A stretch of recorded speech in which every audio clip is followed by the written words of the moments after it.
जी, जैसे मैंने आपको पहले बताया था कि ये साइको इस ट्रेनिंग प्रशिक्षण में ऑब्जेक्ट्स को मूव करना, ऑब्जेक्ट्स को गला देना, ऑब्जेक्ट्स को अपनी जगह से हटा देना, ये पॉसिबल है, एग्जिस्टेंस है, लेकिन ये स्पेशलाइज्ड ट्रेनिंग की वजह से होती है। एक आम आदमी, हम आप जैसे लोग जो इसके ट्रेनिंग नहीं करते, वो नहीं कर सकते। ये कंसंट्रेशन का मामला है।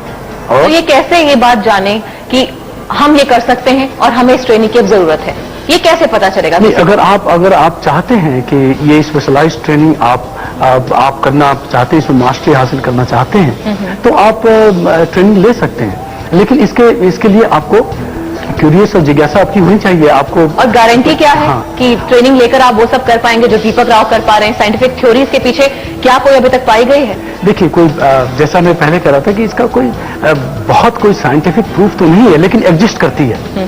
दैट इज ट्रू, ये बिल्कुल सही है, ऐसा हो सकता है। आप आम सड़कों पे भी देखेंगे कई लोग ऐसा मैजिक शो करते हैं, बट ये कंसंट्रेशन है, साइकोलॉजिकल कंसंट्रेशन है, ये पॉसिबल है।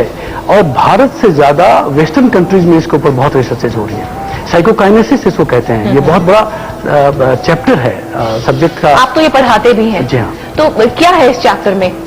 इसमें इसमें काइनेसिस में आप ऑब्जेक्ट को मूव कर, एनर्जी कंसंट्रेशन है, आप कंसंट्रेट कर सकते हैं। देखिए, जो साइकिक एनर्जी होती है हमारे शरीर की, अब वो अगर आप कई चीजों में वो बांट दें तो वो अलग अलग काम आप कर सकते हैं, कई चीजें आप कर सकते हैं। लेकिन अगर उसका आप कंसंट्रेशन करते हैं किसी एक ऑब्जेक्ट के ऊपर, जैसे ऑब्जेक्ट को मूव करने के लिए आप कंसंट्रेशन करते हैं, या ऑब्जेक्ट को गलाने के लिए कर सकते हैं, या ऑब्जेक्ट को जलाने के लिए कर सकते हैं, तो ये तो है, हो सकता है।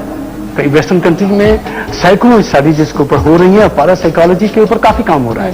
लेकिन ये है कि as a psychologist, as a scientific person, हम लोग इसको साइंटिफिक आधार इसको हम नहीं मानते हैं, लेकिन ये पॉसिबल है, एग्जिस्टेंस है, ये हो रहा है। डॉक्टर खुर्शीद, एक पर्सनल सवाल आपसे। आप साइकोलॉजी में डील करते हैं, बहुत ऐसे लोगों से मिले होंगे जो ऐसे कारनामे कर रहे हैं, जैसे कि दीपक राव हैं, तो क्या कभी आप में ऐसी शक्ति आई, ये सोचते हुए, धैर्य के साथ, कंसंट्रेशन के साथ? क्या कभी ऐसा हुआ है आपके साथ भी? नहीं, मेरे साथ तो ऐसा नहीं हुआ है, मैंने कभी कोशिश भी नहीं की है शायद। और देखिए, इंट्यूशन हो सकते हैं अगर आप कंसंट्रेशन करें, जैसा मैं पहले कह रहा था, टेलीपैथी हो सकती है आपको। ये चीजें, ये सब्जेक्ट मैटर है साइकोलॉजी की, इसके ऊपर काफी काम हो रहा है। लेकिन ये जो है साइकोकिनेस जो है, ये एक जो चैप्टर है, इसके ऊपर जो है आपको कंसंट्रेशन करके बहुत ट्रेनिंग प्रशिक्षण की जरूरत होती है, और उसको आप कंसंट्रेशन से आप कर सकते हैं, वस्तुओं को तोड़ भी सकते हैं। लेकिन कंसंट्रेशन भी गजब की चाहिए। बिल्कुल, बहुत गजब की। जैसे कि दीपक राव लगातार उनका कमाल दिखा रहे हैं, जिस तरह से एक चम्मच को मोड़ दिया, चम्मच में करंट पैदा कर दिया, बल्ब को तोड़ दिया और लोहा लाख बना दिया। तो ये सारी बातें देखकर यकीन नहीं हो रहा, लेकिन अब यकीन करना पड़ रहा है तस्वीरें देखने के बाद।